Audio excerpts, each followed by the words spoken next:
This is Sports Talk with Steve Jones, a Seven Mountains Media production, your daily talk show with the voice of Penn State football and men's basketball, featuring interviews with special guests. Now here's your host, Mr. Steve Jones.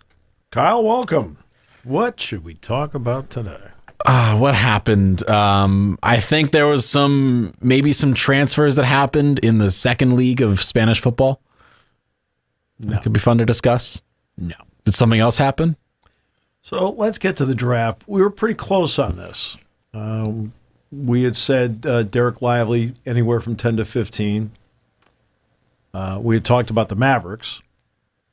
So Nailed that. I had said Seth Lundy 42 to 47. 46. Skin of our teeth, yes.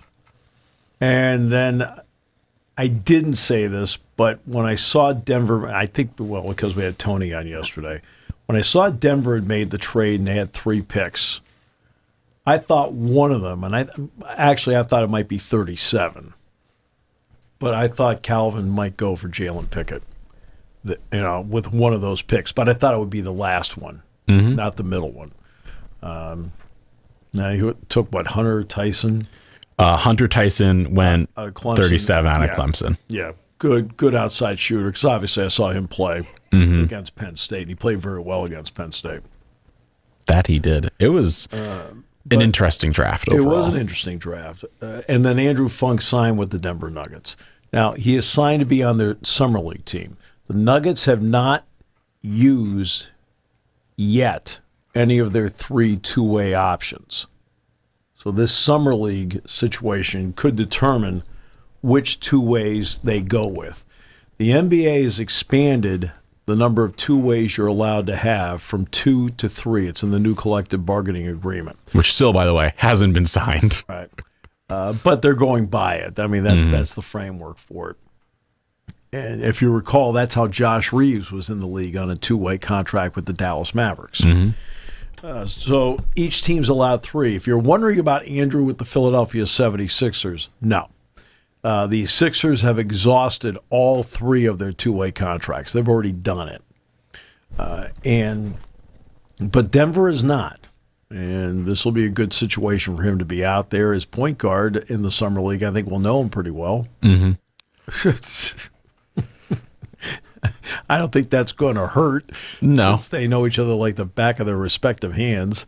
And it'll be fun to see how he performs in that, because Andrew has what the league is looking for. The shot.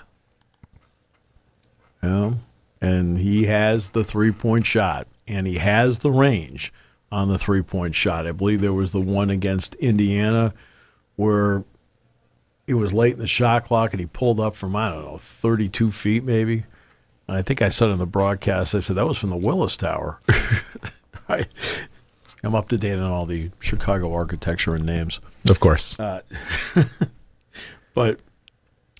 it was a great day. And as for Derek Lively, first of all, it was great to see Kathy on TV last night.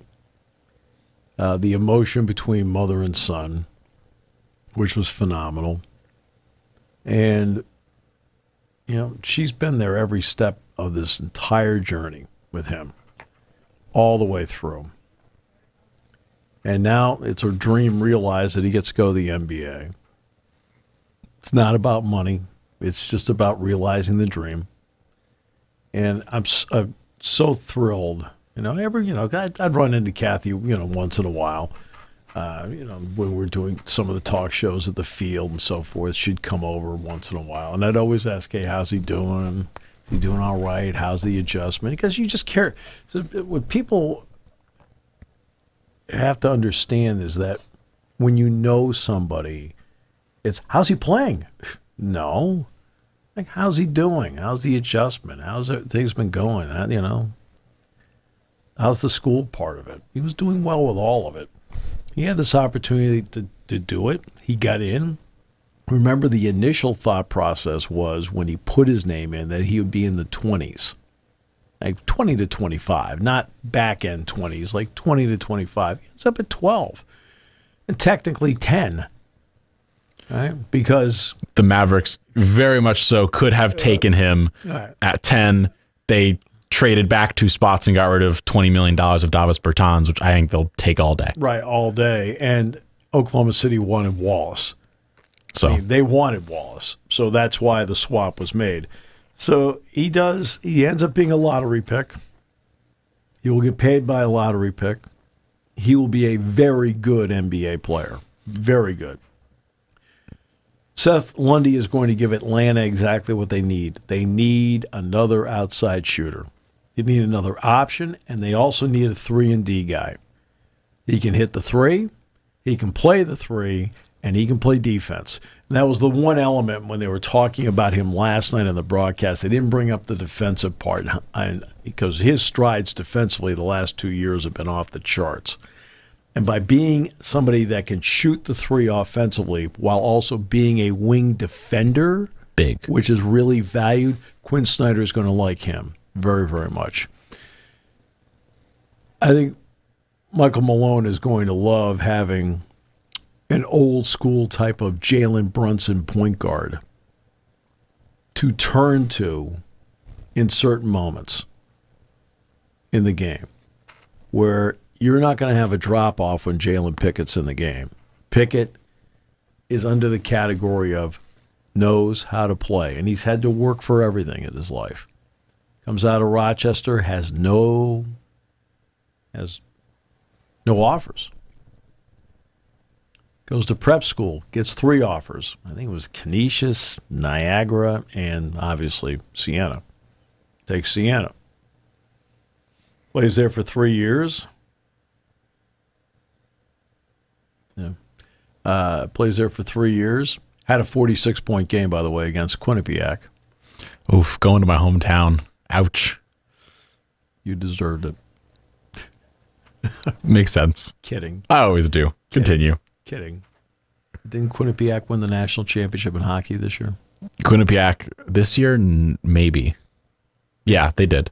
Quinnipiac's great at hockey. They have been great for a while. Why am I the one supposed to know this? Okay. I'm just kidding. Then, look, I can play at a higher level. So he goes to Penn State. Now, admittedly, the first 3 weeks of the season, his junior year, we'll call it his junior year. He was just kind of trying to find himself. And then finally, he hit stride about 3.5 weeks in and just stayed on that plane to end up being a second-team All-America. And then he goes out to Chicago. I knew Lundy would combine well. That was Dick and I had talked about that for 2 years. We talked about that Lundy was an NBA prospect. And, of course, oh, no. Okay, fine. Sorry, we haven't watched enough games for you. I know in our careers, yeah. Right. Did I tell you I thought Jed Howard should be picked before Bufkin? You did. You did say that, and it happened. Yeah. It happened. All right, now but Lundy had the ingredients that the league is looking for. Like, why is Jalen Hood-Schifino a first-round pick, and Trace Jackson Davis is the next to last pick? Mm-hmm. Because of the way the league plays. And the way the league plays, Seth Lundy fits how the league plays. Especially with a guy like Quinn Snyder, he wants guys that are 3-and-D guys, right? And they needed somebody who can shoot the 3, play the wing, but also, just as important, be a really good wing defender. He's a really good wing defender. He'll fit in very well. San Antonio shocked everybody with the Victor Wembanyama draft. Came out of nowhere. I mean, who is this guy? I mean, anyone know? No idea. Adam Silver looked short next to him. He made everybody he made Stephen A. look like a very small individual, and Stephen A. is 6'1". I know. So, as a 6 foot tall man, seeing Stephen A. who's an inch taller than me look quite small, yeah, it hurt a little bit, but it also made you understand, okay, this guy is 7'5", 7'6", and he's a tree. So, well, I mean, I look at Zach Edey, and Zach Edey's like 7'3", almost 7'4". But Zach Edey is built. He's a lot bigger than Wembanyama is. Wembanyama's a stick. Well, that's what Dick and I said. How big is he? Well, he's sort of the biggest anything we've seen. So, do you want to know a fun fact out of the top 5 of this NBA draft? Sure. So, of course, the Thompson twins back-to-back, first twins to go, top 5 ever.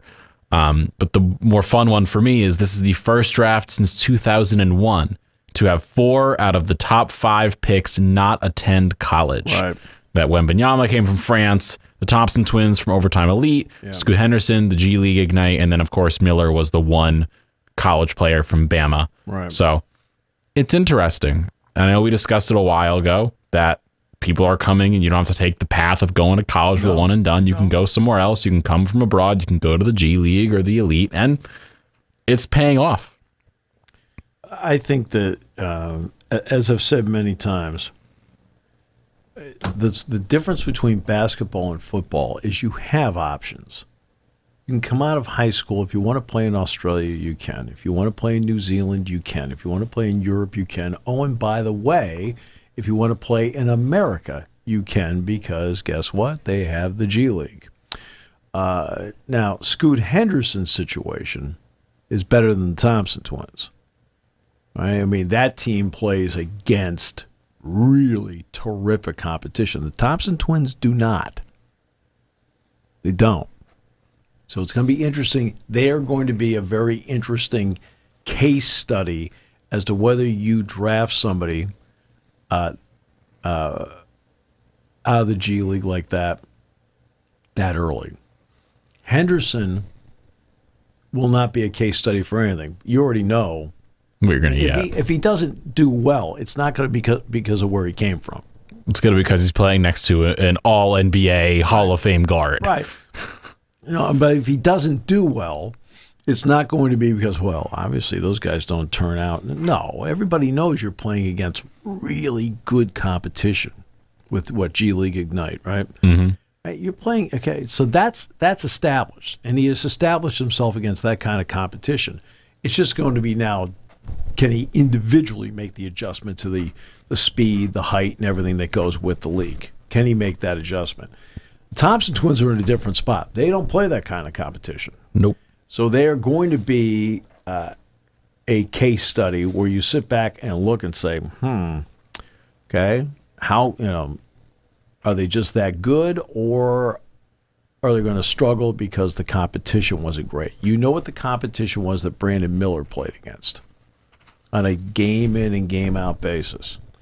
I'm getting ready to do Penn State, Texas A&M in the NCAA tournament. Well, one of the tapes I watched was one of the end-of-the-season deals where Texas A&M beat Alabama down at Reed Arena. Mm-hmm. Well, I'm watching Miller on the tape. I can see him on the tape. I'm thinking, that guy's pretty good. Man, not half bad. Right, not half bad. I wasn't surprised that Arkansas had 3 guys drafted. That one of them was not Ricky Council, but that didn't surprise me. When I saw Ricky Council play, Ricky Council played well when I saw him, but I felt the other 3 were better, especially Black. I think I watch him play, and his ability to distribute the ball, he thinks about the full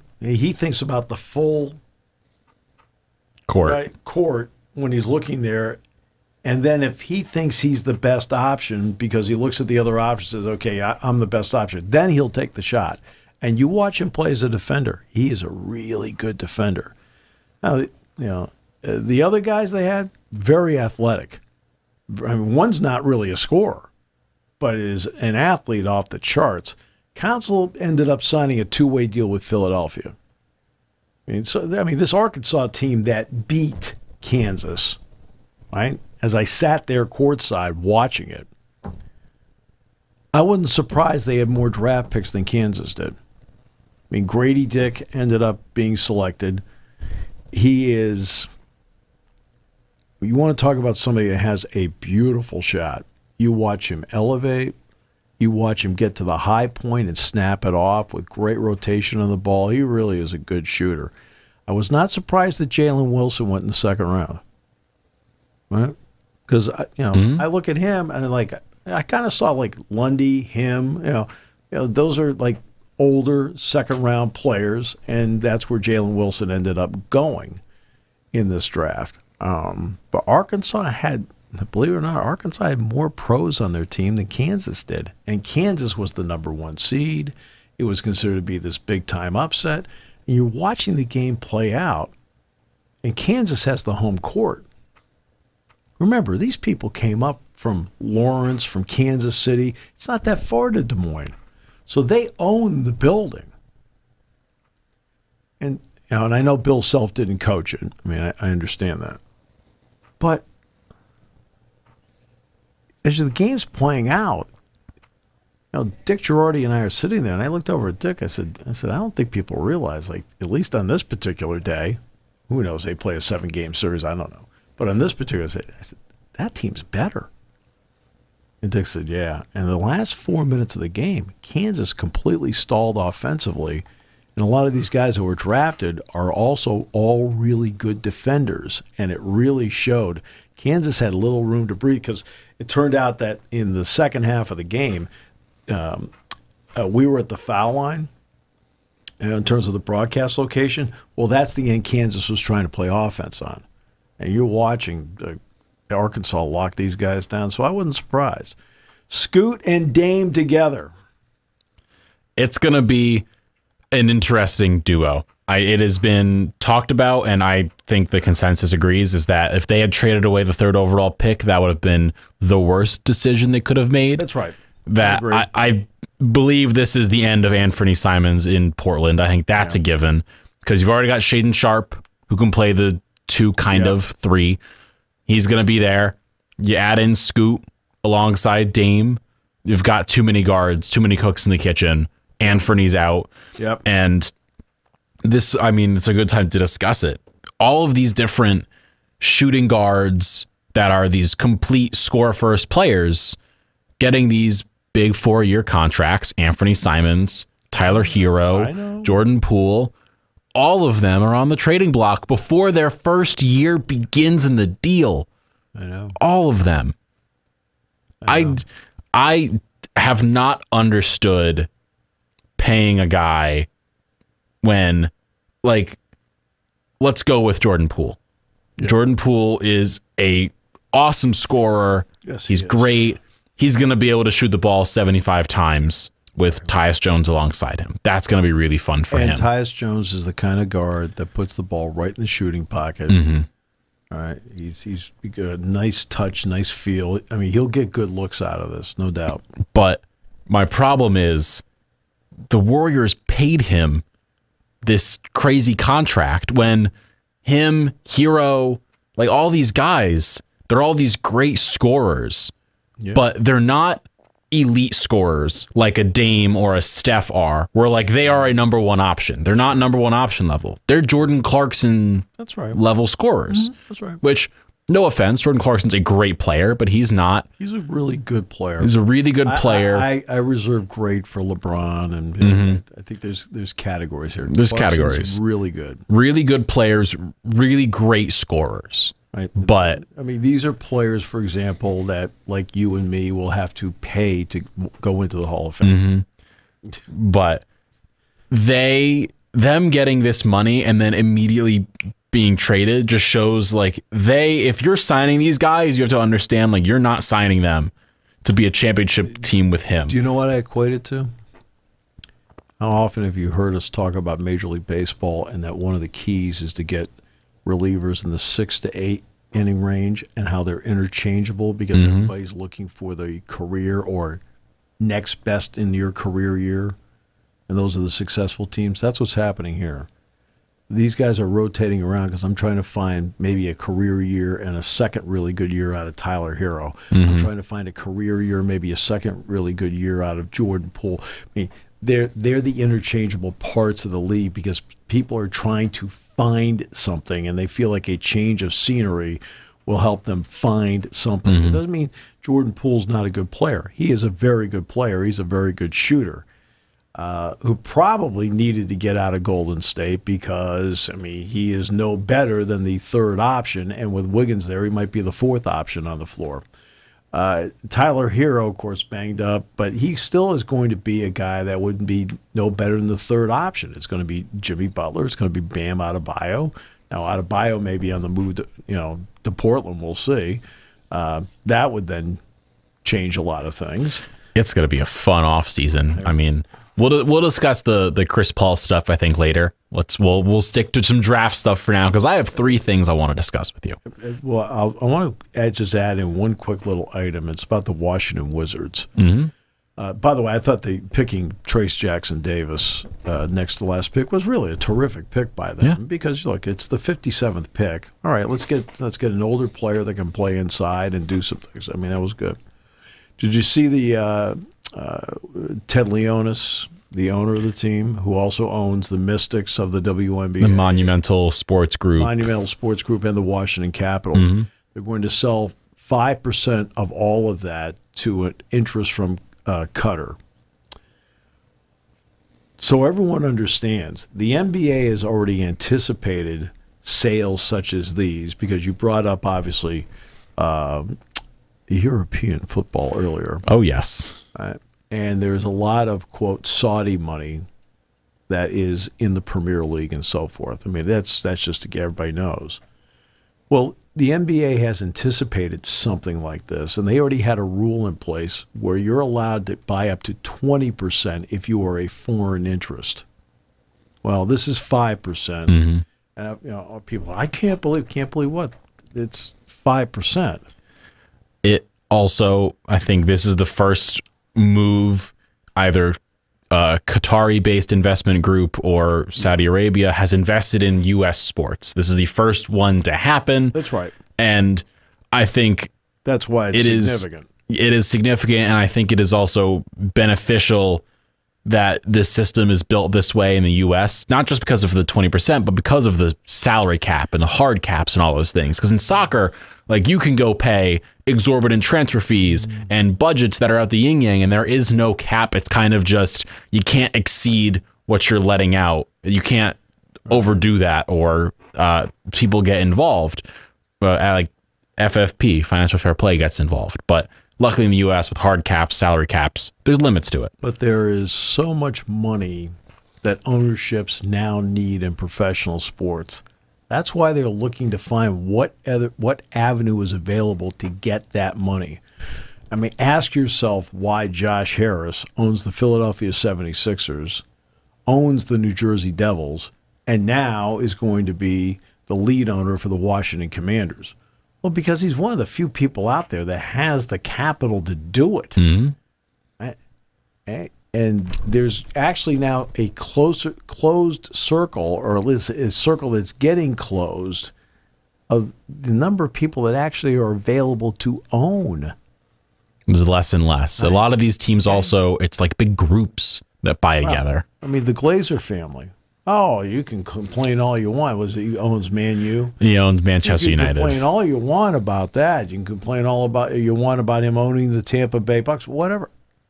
Guess what? He's one of the few people out there that has the cash to do it. John Henry and the Fenway Group, Liverpool, the Red Sox, the Pittsburgh Penguins. Right? There's a closed circle now of people that actually can do this, as opposed to the old days of the Charlie Finleys of the world, who had some money but not enough to, Those days are done. This is big money people. I mean, there's always been these discussions of maybe Bezos tries to buy a team.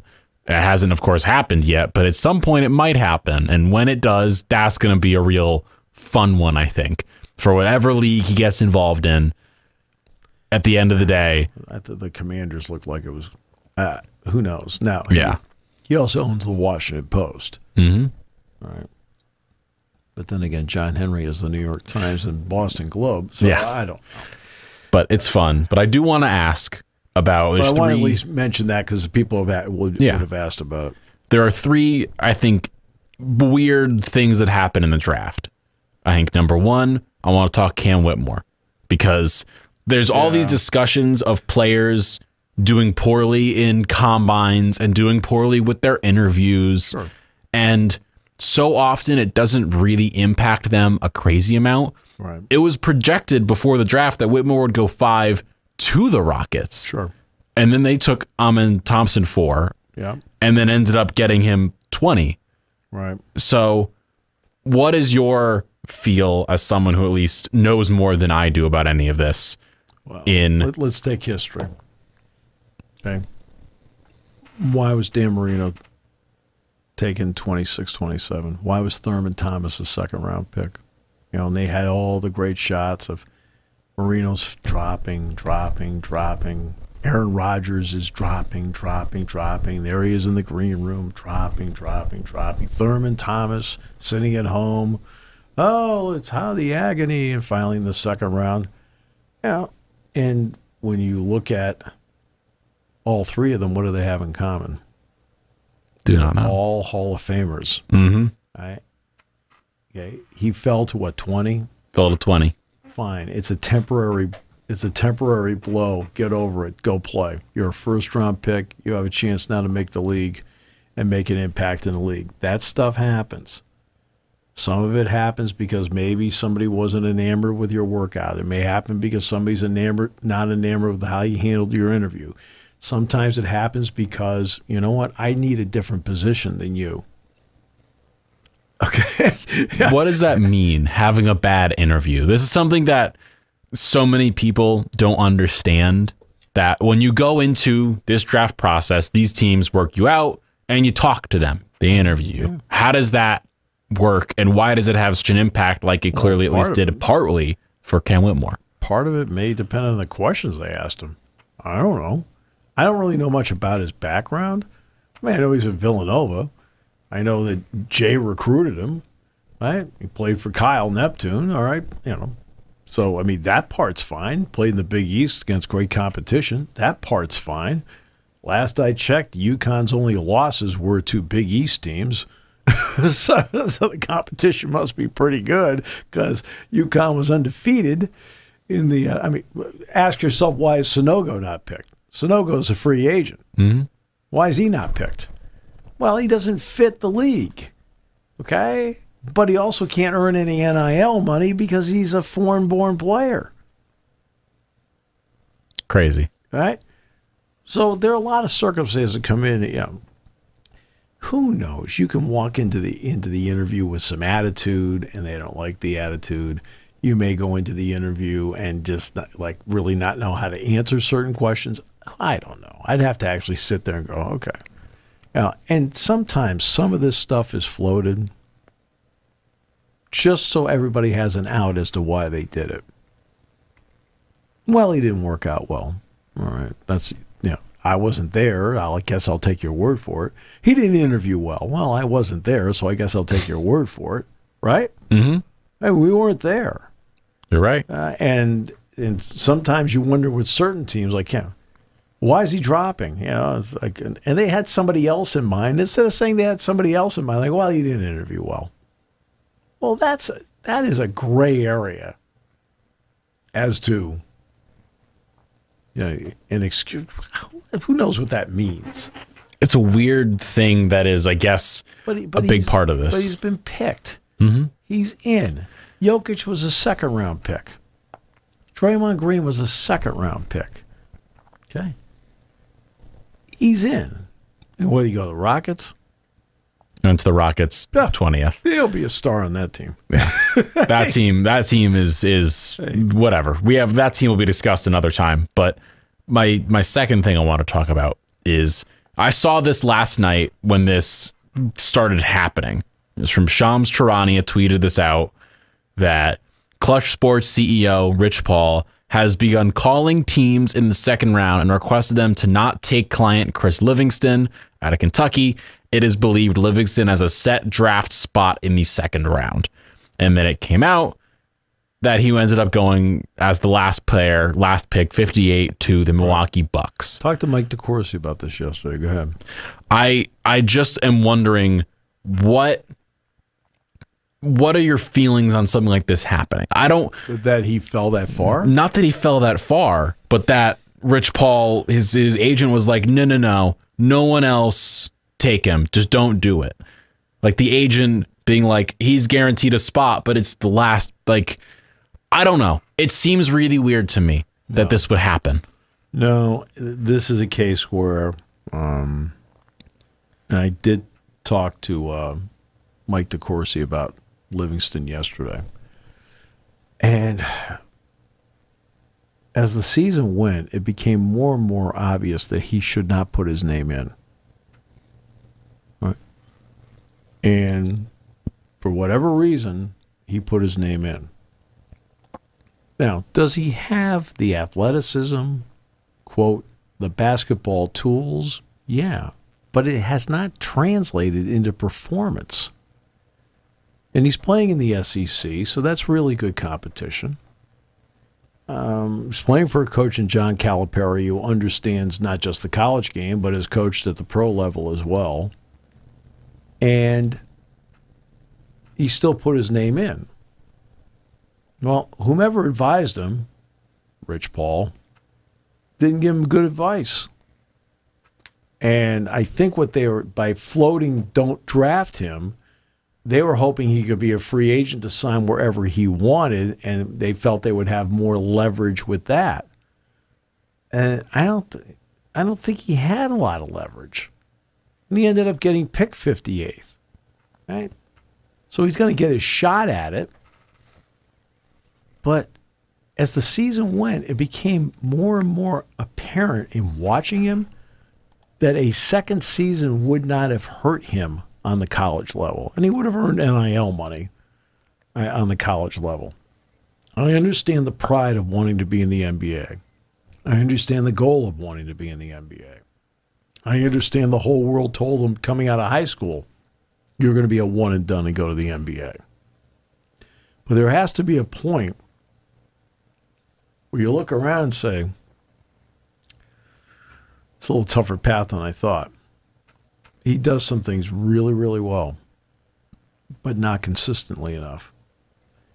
And I was not surprised to see him fall. And I was talking to Mike about this yesterday. We were both in agreement that, if he goes up higher than people realize, right, then it'll tell you that people are looking at like what they thought of him in training camp, as opposed to what the season happened. And we both thought, based on how the season played out for him, which was not, it wasn't horrible, but the way the season played out, it just looked like he wasn't quite ready. And he still put his name in. And I think that was a case, if I'm going to guess from 30,000 feet, that's an agent trying to manipulate the system to get the best deal for his client. He felt maybe the best deal for his client was not to be a second-round pick with second-round money, but to be a free agent. And saying that, there's a spot already picked out for him. I was kind of looking at him like, spot already picked out for him? By who? They probably had every team in the league sitting there saying, well, no, it's probably not us. We're not going to pick him. And I'm not trying to put him down. I'm saying that he's one of those players that I thought it would have behooved him to come back and play another year and really do a better job of refining his game. But he stuck with his plan of being a one and done. Okay, well, like anything in life, you roll the dice on something like that, and it didn't come out well for him. It ended up being the 58th and last pick. Now, he did get picked. Oscar Tshiebwe, his teammate, did not. But Oscar Tshiebwe does not fit the league. Drew Timme does not fit the league. Now, Timme signed a free agent deal with Milwaukee. I think it was just a free agent deal. He got a 10-day, G League type of deal. He did not get a two-way contract. And Tshiebwe, I don't know where he signed. I don't know. You'd have to look that up, Kyle. I don't know where Tshiebwe signed. But Tshiebwe was also at the point where, he played at West Virginia, at Kentucky. He's played 4 years. He probably looked around and said, you know what? I need to get out of here. I need to start playing ball, earning some money, whatever. And then Drew Timme was in the same spot. And I guess Timme could have used the COVID year. There's one more of those available. He could have done that. But, Timme's played so much ball out at Gonzaga. And I'm looking at the best fits available last night because you were following on Twitter. I was actually watching the broadcast. The second Seth got picked by the Hawks, click, I was done. I'm going to bed. It was 10 after 12. I'm done.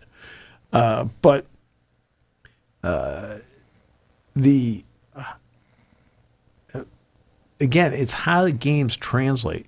Timme is a marvelous college player. Sheboy is a marvelous college player, and they may make the teams as free agents. Look at the Miami Heat this year. How many contributing free agent players were on the floor for them in the playoffs? I mean, free agent contributors that won them a couple of games in the playoffs. So being a free agent is not, knock you down. But again, it's only a 58-player draft. And I'll sit there and I'll look at it and go, and there's 276 underclassmen. And they're like going, you do know there's 58 players, right? And some of them are seniors, right? Some of them are European, and some of them are in the G League. 4 of the first 5 picks, as you pointed out, were non-high school players, right? Non-collegiate players. They were non-collegiate players, 4 of the first 5 picks. And in fact, pick 7 was Wembanyama's teammate, right? Bilal Coulibaly. Yeah, ended up going to Washington, I think. Which is my next point of emphasis. By the way, Sheboy has still not signed a contract with anyone. He is the only Naismith winner since 2000 to go undrafted. But of course, Edey could have the same thing happen to him next year if he ends up going to the draft. But this brings up my next point. So there's all these trades that happen. Yeah. Especially in that first round. There were half a dozen moves towards the back half of the draft. Sure. And this is something that the NFL has not had as many issues with, it feels. That it feels a very NBA because the NFL issue. does not allow preordained moves. But not even that. It's more just when the draft happens and we're finding out about all these moves going on during the draft of like, oh, they moved up to 25 and it's pick 20 right now, but they still come out wearing the wrong hat. I mean, I'm looking at just who was taken where, and you've got picks 7, 8, 10, 12, and then you start going through, and there's just so many other guys that were taken who basically the entire bottom 10 picks, almost none of them went to the teams that draft like their hats they wore. Right. Sure. And I'm just... Because the league still has to approve the deal. But I feel like they should make some sort of better approval process on draft night because at some point, I think Chris Webber was picked by the Orlando Magic. Webber was picked by the Magic, and in my head, I think about how Donovan Mitchell was picked by the Nuggets technically, but he was obviously a Jazz player at that point. So it's this weird, like they're wearing the hat of the wrong team, and they get talked about like, oh, are you excited to go play in Denver? It's like, yeah. I am. My name is Donovan Mitchell. I want to go play in Denver. I'm excited. 5 minutes later, he's sitting on a podium being like, yeah, I love Utah. I'm excited to play there. It just feels wrong. Because the NBA allows this. In other words, let's take Derek Lively. So the Mavericks are picking 10. Oklahoma City's picking 12. So Dallas gets up there, and we're going to make the deal. Right? I don't know. Dallas must have received something extra out of it, right? Dallas, like a second round pick in 2029 or something. The extra they received was getting off Davis Bertans' contract. Okay. It was $20 million. All right. So they make the deal. You pick Caden Wallace. Right? We'll pick Derek Lively. And they preordain this. The NFL doesn't allow that. They don't allow you to be the Carolina Panthers. Have the first overall pick, so we'll keep it simple. And the Atlanta Falcons say, "Hey, we'll make the trade with you. Who do you want us to select when we're up?" And then you do it. Mm-hmm. Right. Now, it can happen afterward as in the case of Eli Manning being selected by the Chargers and Phillip Rivers being selected by the Giants. And then later in that, they swapped. Mm-hmm. Doesn't happen often that way. No, because the Giants, when they picked, I've talked to Ernie Accorsi about it. I had a long talk with Ernie about it. He was all set to select Ben Roethlisberger in the Giants spot. He said, Steve, we tried so hard to get the first overall pick. We wanted Manning. He says, and to be honest with you, he says, I wasn't really that crazy about Phillip Rivers. He says, but we're going along, and we knew the Chargers were going to have trouble signing Manning. And so we got the feeling that that's be the guy they want. He says, we came this close to picking Roethlisberger. Wouldn't that have been a fun one? Yeah. Would have changed a few teams' trajectories from there going on. Yep. But they don't do that in the NFL. You're not allowed to do that. But at least in the NFL, during the draft, they'd be like, there's been a trade. Right. This pick is now owned by the Ravens. Right. They actually tell you what the pick is. And then you see it pop up, and then they have the right jersey for the first rounders and all of this stuff. But in the NBA, no, it's like, oh. They just got a bunch of hats. A bunch of hats. And the hats, like Olivier Maxence Prosper was traded to he's a Mavericks player, but he got a Kings hat. And they asked him afterwards, like, you excited to be a King? And he's like, oh, I'm excited. They played so well this playoffs. But that trade happened later, though. No, that trade happened during like pick 20, and he was pick 24. Like, it happened. Okay. And it's like, what? I don't understand how the NBA does that. Oh, for goodness sakes. Okay? All right. This is the NBA. You're allowed to be a free agent on July 1. Mm-hmm. Okay? Next week is the cheating week. Okay? We are allowed to legalize in cheating. But we'll take away your picks if you cheat. Well, if you sign them. Mm-hmm. Right? Or you give them an offer sheet.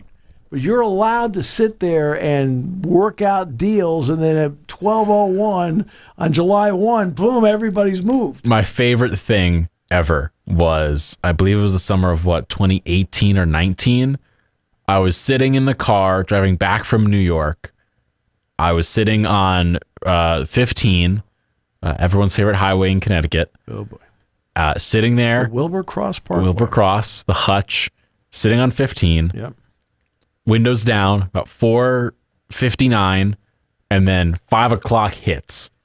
And then I have all of the Shams Charania, all the Wojnarowski tweets start flooding in, and then everyone on both sides of the highway is stopped, going each direction. Right.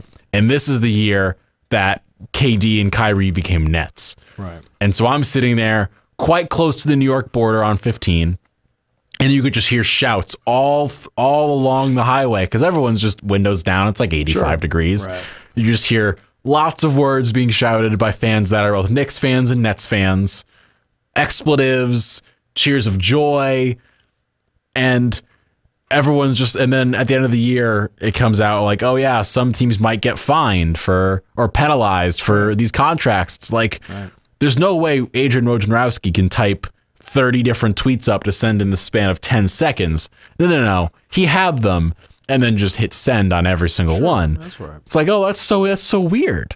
It's the way this league operates. Next week is going to be the week where you're going to start hearing that because they kind of have that little window that you're allowed to negotiate. The legal tampering period. Yes, the legal tampering period. And it's in the collective bargaining agreement. The NFL doesn't have that. The NHL doesn't have it. Major League Baseball absolutely doesn't have it. Nope. Right? And the NBA, I will say this about it. The NFL has brilliantly, Major League Baseball used to be the king of turning the sport into a full year-round interest.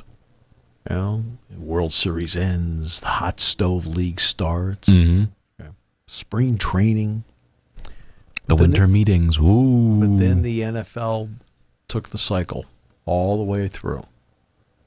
I mean, we can talk about the NFL today, and people would perk up and say, yeah, well, what do you know? What's going on? Right? Even though this is the slowest couple of weeks of the year for the NFL. To the NBA's credit, they have now turned it into that kind of cycle. The preseason becomes the regular season. Then it becomes the All-Star game. Then back to the regular season. Then the playoffs. And then the playoffs are over with. And guess what? You have the draft. And then you have the legalized tampering period for a week. And then the first week of July, they've got that. Oh, and then we've got summer league games so you can see the draft picks. I give them a lot of credit that they have turned the cycle where they are a relevant topic of conversation every month but August. Mm-hmm. They did. They did real well. You know, maybe a little bit in like half of September. But there's like a 6 to 7 week period where the NBA is not relevant. Other than that, let's face it, the other 44, 45 weeks, they're relevant to talk about because they've made it that way by doing little things like that. I mean, the NBA season's over with. Denver gets its parade. Everybody talks about Denver winning. Everybody talks about the parade. Oh, yeah. Now, hey, but the draft's going to be next week. Let's talk about, yeah, Victor Wembanyama. He's landed in America. Great. Leif Erikson. Hey, great to have you here. Anything you discover? Right? Oh, I'm sorry. It's all been discovered. I apologize. And you know, he throws out the first pitch of the Yankee game, and all of a sudden there he is in Brooklyn at the Barclays Center, and there he gets picked. And now we go through the entire draft. Now we're talking about free agents that may have been picked up. And then next week we're going to talk about the legalized tampering period. Oh, and then we're going to talk about the guys that actually signed. And guess what? On the second day of the signing last year, the Nuggets ended up with a guy named Bruce Brown. Right? Calvin didn't think he was going to be there the second day, but he was. Yeah, because he didn't fit their first day money plan. Mm-hmm. Okay. And that's the way it goes. Oh, and then, by the way, the 7th through the 9th is what? Summer League. Yeah. Yeah. Oh, in 2024? Guess what they have in 2024 to add into it? The Olympics. There we go. Right? Right. The NBA has nailed this. This will be Dream Team 20. There's only one Dream Team. Mm-hmm. Right? These are NBA All-Stars. Yeah. Sort of. These are NBA All-Stars plus KD. Sort of. Plus Kevin Durant. Yeah. Essentially is what it has become. I give Durant credit. He'll play for his country. He will play for his country, and he will do gosh darn well doing so. Yes, he will. I have one more question for you. So I'm not resigning. You're not resigning. Okay. Of course. Oh, that's not your question? That is not my question. It was your question the other days. My question is around, out of all of the guys drafted, we'll go with the 58 players, not including the Penn State guys and not including Wembanyama and Scoot, because we talked about Scoot already. And Derek. What player are you most excited to see fit-wise on their team? Or is there a team you think won the draft or a team that lost the draft terribly? Yeah. Is there one thing, one player you're looking at like, that's really interesting? I would say that I'll say 2 players, okay, that I find interesting. One is Scoot Henderson. I want to see how he fits. I want to see if he has the kind of game, because I'm always somebody that wants to see what it's like at the next level for somebody. I'm not going to sit. Have I once proclaimed Wembanyama the second coming of anything? Mm-mm. No, because I want to see him play first. Because guess what? He does certain things that are marvelous. That step back three he has, floater, pass. I mean, he does a lot of things really well. But guess what? He's going to get in there, and Anthony Davis is going to throw him out of the way. Okay? What do you think? Anthony Davis is going to sit there and go, oh, yeah, I'll let you do what you want? He's going to go inside, and guess what? He's going to get pounded. How can he take that? Henderson has a game that I think translates to the league quickly, and it'll be interesting to see how he meshes with Dame. The other one is Trace Jackson Davis. Next to last pick in the draft, will not be a star in the league. But I've watched him, Kyle, I've done 5 years of his games. Not like Don Fisher. Don Fisher did that all 5 years, obviously, every game. But, geez, how many Trace Jackson Davis games have I either announced or been to? At least 10, like between 10 and 15. And I watched him go out there and be consistent. And I thought this season he was outstanding. The three best players in the league, in terms of the league, were Zach Edey, Jalen Pickett, and Trace Jackson Davis. And not necessarily in that order. It's whatever order you prefer. You can make an argument for any one of the three. Those are the three best players in the conference this past season. Edey I knew wasn't going to get picked, that he wasn't even going to be in it. I said for an entire year, he will be back for his senior season. His game doesn't translate. Jackson Davis last year went to the combine, got COVID, couldn't perform. But I think that was a blessing in disguise anyway, because he would have been told you should go back for your last year. They would have told him that. Well, now he's out of options. Right? And I think he ended up in a good spot, and I think he's going to have a nice 8 to 10 year career in the league. He may move around from team to team, but he's going to get 8 to 10 years in the league. And he can do some things around the basket that a lot of players can't. And he works hard. And you know where he is very underrated? He is a terrific passer. And and that's an area where that was not a strong suit for him. He's become a terrific passer. And I'm talking, when I mean terrific passer, he's got some zip on it when he does it. So that's a back end of the draft guy that will not be a star, but intrigues me to see what he's going to do in the league. And a front end potential star in Scoot Henderson. Because the Wembanyama thing, I want to see what happens with Scoot. But with Victor, he's got all these marvelous tools. But as I said to somebody, I was Mike DeCourcy I was talking with yesterday. So I'll be honest with you, except for a highlight tape, I don't really know what the guy can do. I do know he needs to go out and maybe hit a couple of fast food chains and then put a little weight on. He did say during his press conference when he was asked what he's most excited about being here in the U.S. officially and living here, he said breakfast tacos. So, well, you better eat a bunch of them. Look, he doesn't have to be. What's his weight? I'm going to guess his weight. If he's 7'5", I'm going to guess his weight is 235. 235. I believe he's 230. I believe something like that. 230, 225. Right. That ballpark. Okay. So I think it would not hurt him in terms of bulk to be between 250 and 270 to play in the league like this, because this is going to be there are going to be some nights where there's no pounding at all because a lot of teams don't play that way. But there's going to be other nights. He's going to match up with Joel Embiid. You think Joel Embiid is going to sit there and go, okay, do whatever you want? He is a very interesting case study. Do you think Bam Adebayo is going to let him do whatever he wants? No.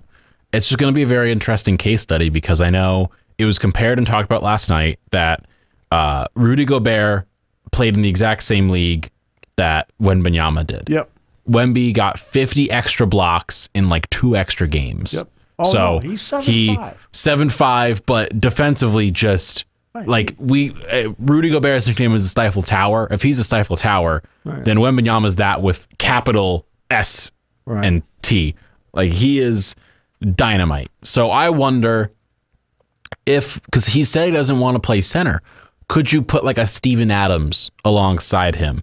Get him a bigger body power forward center, let him be the guy who guards the big one, and you basically just pull them in when Bam is in. You get someone like a Steven Adams, someone who's a bigger body who can handle the physicality, and let Wembanyama get the power forwards and let him just kind of rove around a lot because respectfully, no one's going to be able to guard him. People have issue guarding Kevin Durant because he's got a 7-foot wingspan and he can shoot over everyone. Wembanyama's the same way, but even more difficult. He's the same way. He'll be difficult, and you will have to make a choice. You will have him make a choice. You're the Boston Celtics. Is it your choice to send out Robert Williams to guard him? Now, Williams doesn't have the wingspan he does, but Williams is very quick. Mm-hmm. Very quick. Or do you put Kristaps Porzingis on him? It's going to be interesting. He does bring with it questions, but a big question he is going to have to answer. He can't spend all day out there at 7'5". He's going to have to come inside sometimes. And I have not seen enough of him to know if he has a hook. It looks like he has a turnaround. Right? I mean, what makes Zach Edey really effective? I mean, Edey and Wembanyama, in terms of height, are the same. They're not the same in game remotely. But Edey has a terrific jump hook in the lane. And that's the other interesting part, is that when Edey shoots it, he's got that extension. He's actually shooting the ball down at the basket. And Wembanyama would be the same way. He'd be shooting down at the basket. Essentially Kareem in a lot of ways did that. And I'm not saying that they're going to have a sky hook. I'm talking about a jump hook. There's only one sky hook in the history of basketball. Only one guy has it. Bingo. But the jump hook, but he's going to need some of that inside because he is going to be going up against other shot blockers. And that's what impressed me early about Kareem in his career. Early in his career, he got matched up with Wilt Chamberlain. And I'm watching the games. Right? Really dating yourself here. Oh, I can date myself. And you know what? I'm one of those guys that has always had the attitude of, I like being the age I am. Okay? And I would have said that 20 years ago, 30 years ago, today. I like being the age I am. Okay? So I don't care if people think I'm old.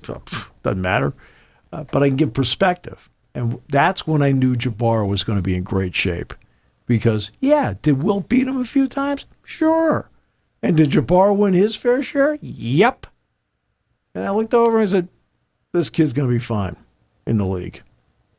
I remember when Milwaukee stopped the Lakers' 33-game winning streak. And it was Jabbar against Wilt. It was the year the Lakers won the title. It was 72. And I'm watching the game. I'm like, Kareem is a terrific player. He's going head-to-head with this guy. And that was a time when it wasn't just him. It was Nate Thurman, Willis Reed. You know the guy that baffled him? The one guy that I always felt baffled Kareem was Dave Cowens. Because you want to know why? Why? Because Dave Cowens played today's game in the 70s. He was a center who could go outside and shoot. It's a tough combo to guard. And remember, this was when the NBA did not have zone. You had to play man. You could switch, but you had to play man. That meant Kareem had to go out to him. And Kareem would get his. Remember in Game 6 against the Celtics in the finals in 74, Kareem made the sky hook from about 20 feet. I'm like, what the fuck? We're 20 feet away. Right? Now, the Celtics won the series in 7, but Cowens bedeviled him because he was the inside-out player, and Kareem had to chase him. He didn't have to chase Willis Reed. He didn't have to chase, Wilt. He didn't have to chase Nate Thurman. But he had to chase that guy. I was like, I don't want to chase anybody. So, all right. So we answered, at least have some good conversation on some of this stuff today? I would say so. I would say it was a good conversation, a good chat overall. Nice hour. Chat. We'll be back to chat Monday. We're going to move this to 11 o'clock, 11 a.m. to noon. All right, so we're going to move that starting Monday. 11 o'clock Eastern time. 11 Eastern time. Watch before lunch. Right, watch before lunch. 8 Pacific. Here on Seven Mountains Media. And of course, thanks for tuning in to Sports Talk with Steve Jones, a Seven Mountains Media production. Check back daily for all of the latest sports news.